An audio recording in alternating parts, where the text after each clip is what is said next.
ये संवेदनशील इलाका नहीं है, इनको जानबूझकर संवेदनशील बना दिया जाता है। कौन बनाता है? ये मुस्लिम लोग बनाते हैं, ये अपने भाइयों की नहीं है तो हमारे कहाँ से होंगे। रामलीला में था ना, उन तरह पत्थर फेंके थे, जब दंगा हुआ सब मुसलमान कर रहे हैं दंगा। मोमडन लोग ऐसे यहाँ पे आ रहे थे और झंडा लगा रहे थे, एन में जाकर लगाया पाकिस्तान का झंडा लगाया।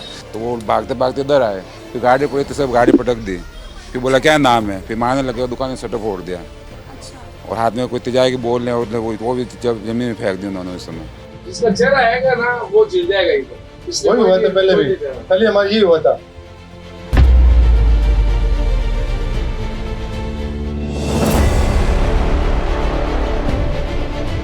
जोधपुर जब दंगों में जल रहा था, मैं आपसे पूछना चाहता हूं, जवाब दोगे ना? जवाब दोगे ना? जब जोधपुर दंगों की आग में जल रहा था तब यहां के मुख्यमंत्री क्या कर रहे थे? जब यहां हिंसा हो रही थी, निर्दोष लोग मारे जा रहे थे, तो कांग्रेस के नेता क्या कर रहे थे? क्या कांग्रेस की पहली और आखिरी नीति सिर्फ और सिर्फ तुष्टीकरण ही है क्या? राजस्थान अब ये नहीं सहेगा।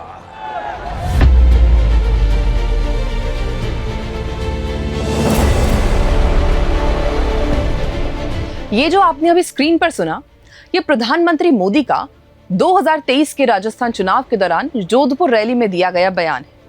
इस बयान में वो 2022 में जोधपुर में हुए दंगों के लिए कांग्रेस को तंज कसते हुए कह रहे हैं कि कांग्रेस तुष्टीकरण की राजनीति करती है। वो कांग्रेस से सवाल कर रहे हैं कि जब जोधपुर आग में जल रहा था तब वो क्या कर रहे थे। लोकसभा चुनाव में इन्हीं मुद्दों को उठाकर मोदी ने बीजेपी के लिए भर भर कर जनता से वोट मांगे और जनता ने भी उन पर विश्वास करके बीजेपी को सत्ता में ला दिया। जनता को लगा कि बीजेपी की सरकार में न्याय मिलेगा, लेकिन ऐसा कुछ नहीं हुआ।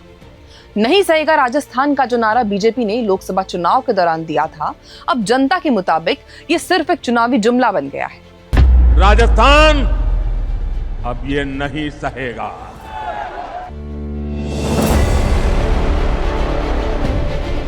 अब अगर आपको याद हो तो 2022 में रामनवमी के आसपास राजस्थान के कई शहरों में विवाद हुए थे, फिर चाहे वो करौली हो, अलवर हो या जोधपुर। और 2022 मई में ही परशुराम जयंती के एक दिन बाद ईद के दिन जोधपुर के जालोरी गेट से शुरू हुई कट्टरपंथियों की अराजकता ने पूरे जोधपुर में आतंक मचाया।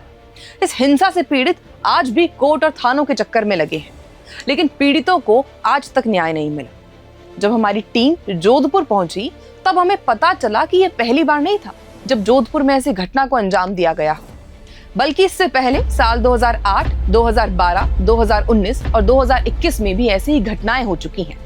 और जब हमारी टीम ने वहां के लोगों से बात की तो हमें पता चला कि वहां तो आए दिन इस तरह की घटनाओं को अंजाम दिया जाता है और जिसकी वजह से वहां के लोग इसके आदी हो चुके हैं। इन्हीं पीड़ितों के हालात और क्या उनके दिलों में आज भी न्याय मिलने की उम्मीद जिंदा है, ये जानने के लिए देखिए जोधपुर से हमारी ग्राउंड रिपोर्ट।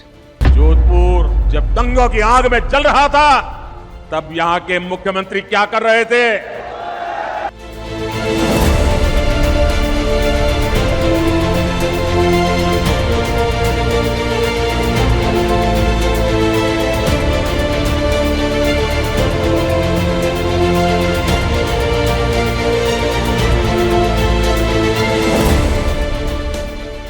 ये है जोधपुर का सूरसागर इलाका, जहां हिंदू और मुस्लिम दोनों ही समुदाय के लोग एक ही गली में आमने सामने रहते हैं। यही वजह है कि इसे जोधपुर का काफी संवेदनशील इलाका माना जाता है।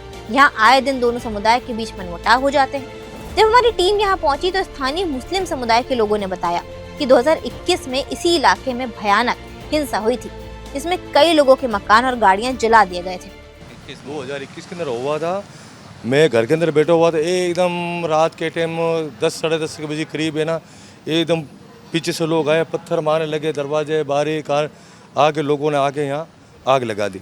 और मैं ऊपर से चला रहा हूँ, प्रशासन के लोग भी खड़े हुए थे, मैंने उनको आवाज़ दे रहा हूँ, सुन ही नहीं रहे मैडम। यहाँ पे ऐसे 5 रास्ते खुले हैं पीछे से, एक नहीं 5, एक इधर से 4-5 रास्ते खुले हुए हैं। इस एरिया का सिर्फ एक ही रास्ता है, ये वाला फ्रंट, सिर्फ ये, और एक उस पार है, उसके अलावा कोई रास्ता नहीं है। यहाँ से 5 रास्ते खुले हुए हैं, कब से पीछे से कब आ जाते हैं लोग कोई पता नहीं है। अब क्यों आते हैं, कौन भेजता है, जो भी इसका कोई पता नहीं है यहाँ पर, चाहे काले राम जी की बावड़ी पे नहीं होता है, रीडिया फाटक नहीं होता है, कुत्तों की बाड़ी साइड में नहीं होता है, कबीर नगर नहीं होता है, जो भी कुछ होता है वो यहीं आके मेन रोड में यहाँ आके लड़ता है बम। वो यहाँ हमें एक भाई साहब भी मिले जिन्होंने हमसे बात की और कुछ FIRs की कॉपी दिखाई। ये FIRs उन्होंने उन शरारती तत्वों के ऊपर की थी जिन्होंने माहौल बिगाड़ने की कोशिश की। उनका कहना था कि सरकार भले ही कोई भी हो, मगर उनके पक्ष के पीड़ितों को कभी न्याय नहीं मिला। आप इस गली में रहते हैं, ये जो है आपके समुदाय की और सामने वाली गली जो है हिंदू समुदाय की है, ऐसा? जी हाँ, ये आपने सामने कहा। तो आपसी मनमुटाव है आप लोगों के बीच में? ये तो मनमुटाव ऐसा कुछ नहीं है, कुछ शरारती तत्व हैं। शरारती? मैं ये नहीं कह रहा हूँ, मेरे इधर भी हैं। शरारती तत्व तो शायद आपके समुदाय में मेरे इधर, मैं ये कह रहा हूँ ना, मेरे इधर भी हैं और इधर भी हैं, बट आज तक उन लोगों पे कार्रवाई नहीं हुई है, उनको राजनीतिक संरक्षण मिला हुआ। कार्रवाई शायद आपके समुदाय पे भी नहीं हुई, ऐसा भी सुना। अरे मैडम, ये मेरे पास में तो सारे लेटर पड़े हैं। आपके लोग गिरफ्तार हुए? 60 गिरफ्तारियां हुई हैं और इस बार भी 60 से 64 गिरफ्तारी हुई हैं। एक तरफा कार्रवाई हुई है, आज तक रिकॉर्ड है, ऑन रिकॉर्ड मेरे पास में पड़ा सारा। एक बार तो उन्होंने यहाँ तक कह दिया कि ये जितनी भी घटनाएं होती हैं उनकी शुरुआत हिंदू समुदाय के लोग करते हैं। वो अपनी यात्राओं में नंगी तलवारें लेके निकलते हैं और इससे माहौल भयभीत होता है। जब भी इधर से पत्थरबाजी होती है तो मुझे अपना मकान छोड़ के भागना पड़ता है। जब वो पत्थरबाजी करते तो आपका समुदाय कुछ नहीं करता? मतलब शुरुआत हमेशा हिंदू समुदाय करता है, पर वो लोग तो कहते हैं कि शुरुआत हमेशा बिल्कुल सब बिल्कुल झूठी बातें हैं और बिल्कुल गलत है। आप अभी जलसा अभी आधा घंटा पौन घंटे बाद में आ जाएगा। आप अभी आप एक रैली बतला रहा हूँ, इस रैली के ऊपर मैंने आगे तक लिख के भेजा। जब आप कह रहे हो कि संवेदनशील नहीं, अति संवेदनशील इलाका है, तो आप रैली जुलूस की परमिशन क्यों दे रहे हो? मैं हाथ परिवार में भेज रहा हूँ ये चीज़ें लिख लिख कर। जब आपको पता है कि यहाँ पर दंगे होते हैं आए दिन और इससे भयभीत होता है ये माहौल, आपका यहाँ मोमडन बस्ती है, आप रैली जुलूस उधर से लेके निकल जाओ ना, यहाँ बाईपास से दूसरे रास्ते हैं, क्यों नहीं डाइवर्ट करता पुलिस प्रशासन? पर ठीक है, जुलूस है, क्या दिक्कत है? अगर निकलता भी अरे तो मैम, सब धर्म आप का देखो, सम्मान हमारी जिम्मेदारी मेरी है। बात सुनो मैम, इसके अंदर खुली नंगी तलवारें, आप देखना अभी यार उड़दंग अभी आता है, एक रामलीला झांकी अभी आपको बतला दूंगा, लेटेस्ट अभी यार, आप देखना यहाँ रोक के किस तरह से उद्यम होता है यहाँ पर।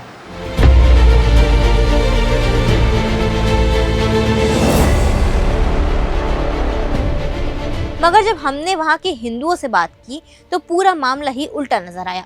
तो अभी मैं मौजूद हूँ जोधपुर के सूरसागर इलाके में। ये जोधपुर का बहुत संवेदनशील इलाका है। यहाँ आलम यह है कि छोटी सी बात भी बड़ी बन जाती है और दंगे की स्थिति बन जाती है। तो अभी मैं जब मुस्लिम समुदाय के पक्ष से बात कर रही थी तो उन्होंने कहा कि हिंदू समुदाय जो है वो शुरुआत करता है, ऐसा उन्होंने कहा। तो मैं अब हिंदू पक्ष के पास आई हूँ उन्हीं से ये जानने कि आखिर जो है वो सच क्या है। तो आप बताइए कि जो दंगे होते हैं, अभी मैं उनसे बात कर रही थी, ये जो इलाका है उसी में एक उन्होंने मुझे बताया कि आप लोग शुरुआत करते हैं दंगों की।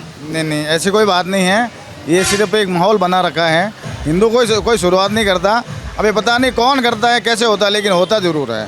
राम जी ने था ना, उन पत्थर फेंके थे जब दंगा हुआ, सब मुसलमान कर रहे हैं दंगा। अभी वो कह रहे थे कि जुलूस निकलता है तो इसमें नंगी तलवारें लेके हिंदू निकलते हैं। हिंदू नहीं निकलते हैं, कोई हिंदू नहीं निकलता है, ये गलत फहमी है आपको सबको।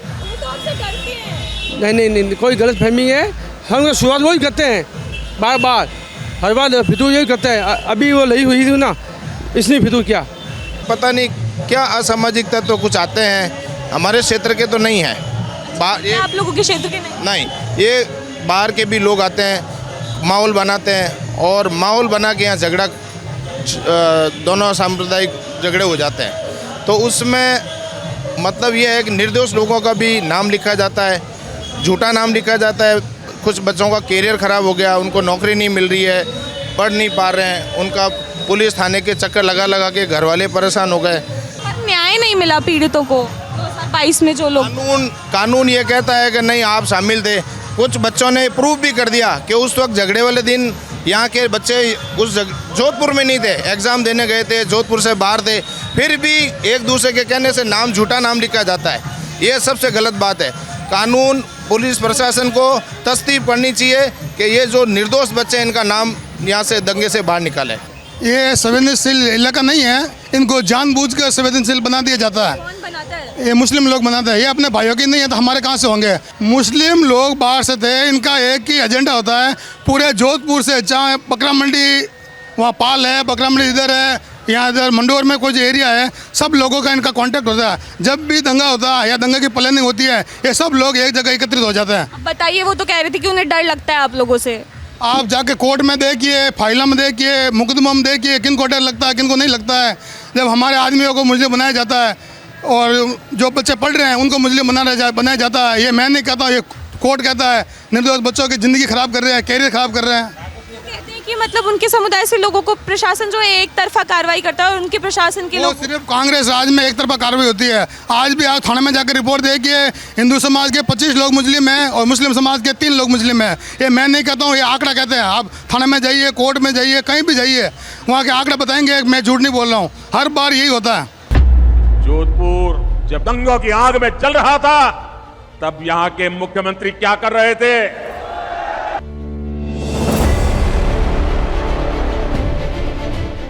हमारी रिपोर्टिंग के दौरान ही हमें एक हिंदू यात्रा भी दिखी। पूरी यात्रा में हमें किसी के हाथों में भी तलवार नजर नहीं आई, जैसा कि हमें बताया गया था। इसके लिए वो कह रहे थे कि एक समय था जब इस जुलूस में नंगी तलवारें लेके निकलते थे हिंदू। ये कोई नहीं है, इन लोगों का चौंचला है। आप खुद यहाँ खड़े हो और ये लोग क्या कहते हैं, इधर से मत जाओ, इधर से मत जाओ, इस तरह के गाने बजेंगे, उस तरह के गाने बजेंगे। हर तरह से हिंदुओं के त्यौहार में प्रतिबंध लगता है। आप इधर से नहीं जाओगे, आप इतनी संख्या में नहीं जाओगे। मेरे को ये भी बोला, हाँ मेरे को ये भी बोला कि वो एरिया उनका है तो आप इसको जुलूस को कहीं और से निकाल लो। ये हम मेन रोड से जाते हैं ना कि उनके एरिया में जाते हैं, ना कि उन्हें मोहल्ले में जाते हैं। ये मेन रोड है। आप ऐसा जानबूझकर उकसाने के लिए करते हैं। मैडम हमारा प्रोग्राम है, आप अपने घर का प्रोग्राम करोगे क्या खराब? कोई नहीं करता घर का प्रोग्राम, हम क्यों करेंगे? हमारा घर का प्रोग्राम कोई नहीं करता है। ये सब बहाने होते हैं। अभी आप यहीं हो, जाके देखना, यहाँ रोल्ट चौराया कितने लोग बैठते हैं। रात को 2-2 बजे तक ये लोग मतलब बैठे रहते हैं और हमारे समाज के लोग जाते हैं, उन पर पाबंदियाँ कसते हैं, टॉन कसते हैं, फिर कहते हैं कि लड़ाई होगी। होनी है तो होनी है। आपको डर लगता है इनसे कि कभी भी ये लोग ऐसे पत्थरबाजी कर सकते हैं? रात को 10 बजे के बाद तो हमें डर क्या लगता है, हम सोच भी नहीं सकते कि हम घर से बाहर जाएं, क्योंकि हम तो जाते हैं 1 आदमी है, 2 आदमी, इनके 25 लोग वहाँ पर एकत्रित होते बैठे हैं। तो हमें ये डर लगता है कहीं ये लोग सारे हमला नहीं करते एक साथ। और ऐसा कई बार हो चुका है, एक बच्चे को या 2 बच्चे को मारपीट करते हैं ये लोग 25 मिल के, जब जाके मुकदमा और बढ़ता है या लड़ी और बढ़ती है। ये अकेले को देख के फायदा उठाते हैं। ये मैं नहीं कह रहा हूँ, ये शासन कोर्ट कहता है, न्यायपालिका कहती है। राजस्थान अब ये नहीं सहेगा।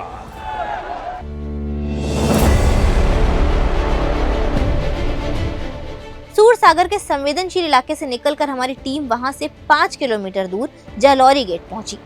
ये वही इलाका था जहां से मई 2022 का विवाद शुरू हुआ था और बढ़ते बढ़ते पूरे जोधपुर में फैल गया था।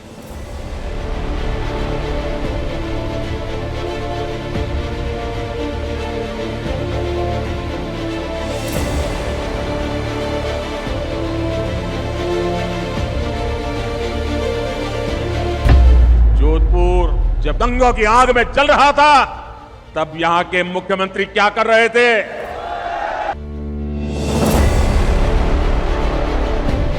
तो जो ये आप मेरे साथ व्यक्ति देख रहे हैं, ये पिछले 50 सालों से इसी जगह पर दुकान लगाते हैं। तो इस एरिया के बारे में इनसे ज्यादा बेहतर और कौन ही जान सकता होगा। चाचा जी, क्या नाम है आपका? महेश शर्मा। तो कब से दुकान लगाते हो आप यहाँ? मेरे को 50 साल के लगभग हो चुके हैं। 2022 में जब ये दंगे हुए थे, जो सर्कल है उस पे, तब आप थे यहाँ पर? बिल्कुल थे, धंधा कर रहे थे, भीड़ भड़ा का बहुत था, ज़्यादा था। तो कैसा मंजर था, क्या हुआ था? बहुत ये मंजर उस टाइम तो बहुत अच्छा था और धीरे धीरे ये गर्मा गर्मी होती जा रही थी और मोमडन लोग से यहाँ पे आ रहे थे और झंडा लगा रहे थे। एन में जाकर लगाया, पाकिस्तान का झंडा लगाया। हाँ, मोमडन का ऐसे लगाया था, उनके कास्ट का अपना नहीं झंडा लगा, तिरंगा का झंडा होना चाहिए था, वो नहीं था। तब किसने, कौन, कोई पार्षद आया था या कोई ऐसे समाज वाले आ गए थे तो उनको मारा। जितने में पुलिस ने बहुत लाठीचार्ज कर दी, हम सबको भगा दिया। पूरी जालू गेट लाठीचार्ज हो गई और यहाँ पे पूरा पैक हो गया जालू गेट। शहर के बीचों बीच बने इस चौराहे पर कुछ मुसलमान लड़कों ने ईद की सजावट करने के लिए प्रतिमा पर हरे झंडे लगाए, जिस पर हिंदू समुदाय के लोगों ने आपत्ति जताई। इसके बाद दोनों समुदाय के बीच विवाद थोड़ा बढ़ गया, पर पुलिस ने मामला शांत करवा दिया। लेकिन अगले दिन 3 मई को ईद की नमाज के बाद कुछ लोगों ने पत्थरबाजी और गाड़ियों की तोड़फोड़ शुरू कर दी। भीड़ जालौरी गेट से होते हुए कबूतरों का चौक और सुनारों का बास पहुंची। वहां पर अराजकता की सारी हदें पार कर दी गई। कुछ रिपोर्ट्स तो बताती हैं कि उनकी दुकानों को टारगेट किया गया, उन पर हरे रंग के पत्थर और तेजाब की बोतलें फेंकी गईं। कुछ लोग तो ये भी बताते हैं कि भीड़ ने छोटे बच्चों और महिलाओं तक को नहीं बख्शा और उनके साथ अभद्रता की। जब पुलिस प्रशासन ने उन्हें रोकने का प्रयास किया तो इन तत्वों ने उनके साथ भी मारपीट की और उनकी ही लाठी डंडों से छीनकर उन पर हमले किए। हालांकि बाद में पुलिस प्रशासन ने सख्ती से इस मामले को शांत कराया, लेकिन ये दंगे उन लोगों के मन में घर कर गए। राजस्थान अब ये नहीं सहेगा।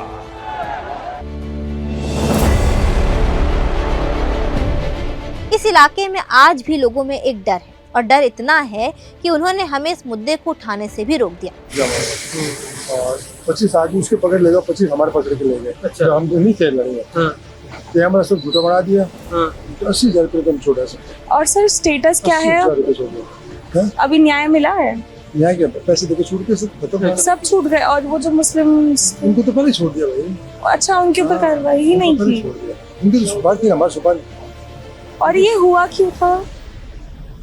असहमत तो बहुत होते हैं समाज। हाँ। तो ही उसमें। अच्छा, तो जो रेपुटेड आदमी करते नहीं है ना, छोटे बच्चे हैं वो करते हैं, फिर बड़े बीच में आ जाते हैं।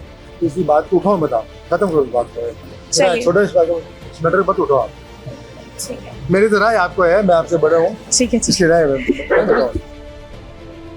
जब हमने वहाँ के स्थानीय लोगों से बात करने की कोशिश की तो ज्यादातर लोगों ने ये कहकर पल्ला झाड़ लिया कि उस दिन वो यहाँ मौजूद ही नहीं थे। एक सज्जन ने हमें दबी आवाज में थोड़ी बहुत हालात बयान किए। हाँ, उसके बारे में बातचीत करनी थी मुझे थोड़ी बहुत। मतलब मैं एक रिपोर्ट करने आई थी कि न्याय मिला या नहीं मिला। रिपोर्ट भारत से हूँ मैं, जयपुर से। नहीं, आर्थिक केस चला नहीं था।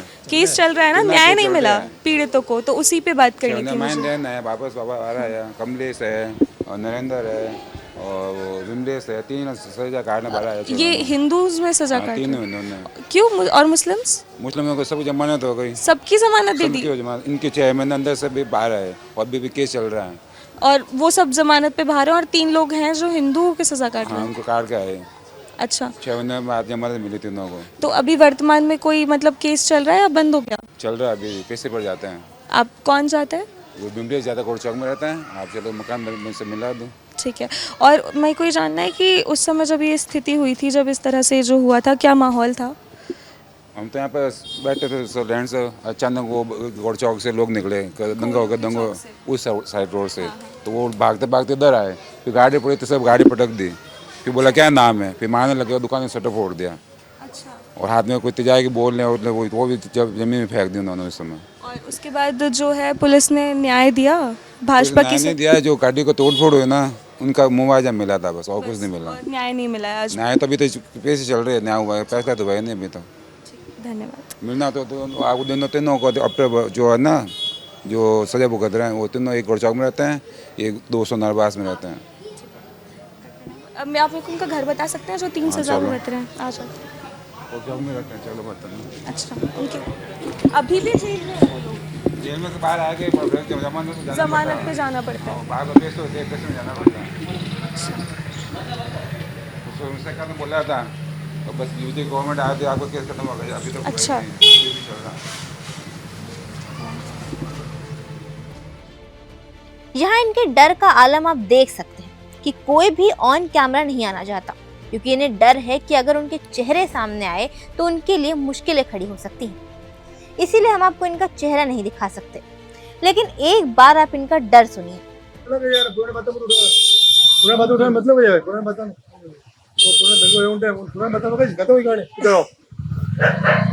ये सेड की पुरानी बातों को क्यों उठाना है भाई सब?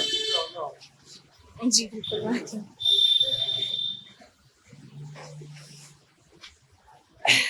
हाँ जी, बंद करो अपना माइक, वैसे कैमरा आ गया। बंद किया। हाँ, उनको बंद करो, अंदर हो।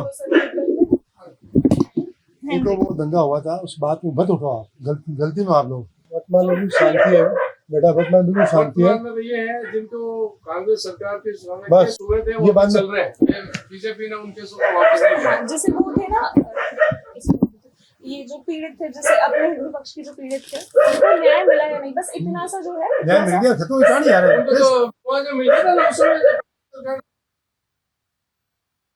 नहीं, वो तो मुआवजा न्याय एक ही बात है, शांति हो गई कुल मिला। उन्होंने मुआवजा लिया और राजी हो गए, खुशी हो गए, और जो फंसे हुए हैं उनके मुकदमा भी चल रहा है। तो वो लोग अभी भी तारीखों पे जा रहे हैं? जाएंगे, वो तो जाने पड़ेगा, उसमें कहाँ है। मुस्लिम पक्ष की थोड़ी बहुत जानकारी है, वो भी जा रहे हैं। कुछ नहीं होना बेटा, कुछ सब शांति होगी, ज्यादा मत करो, मेरा कहना माना। मौला में आप तो चलो, कोई बात नहीं है, पर जिसकी फोटो आएगी ना, अशांति हो जाएगी मौला में। मेरी बात सुनो, जिसका चेहरा है ना वो जीत जाएगा इधर। वही हुआ था पहले भी, पहले हमारा यही हुआ था। तो देखा आपने कि यहाँ के लोगों में आज भी कितना डर है कि वो मीडिया से बात करने तक को तैयार नहीं है। इन दंगों में पीड़ित हुए लोगों में से कुछ ने तो न्याय की उम्मीद ही छोड़ दी है, तो वहीं कुछ ने मुआवजा लेकर संतोष कर लिया है। लेकिन क्या मुआवजा मिलना ही न्याय है? क्यों इतने सालों बाद भी पीड़ितों को दर दर की ठोकरें खानी पड़ रही हैं? राजस्थान अब ये नहीं सहेगा।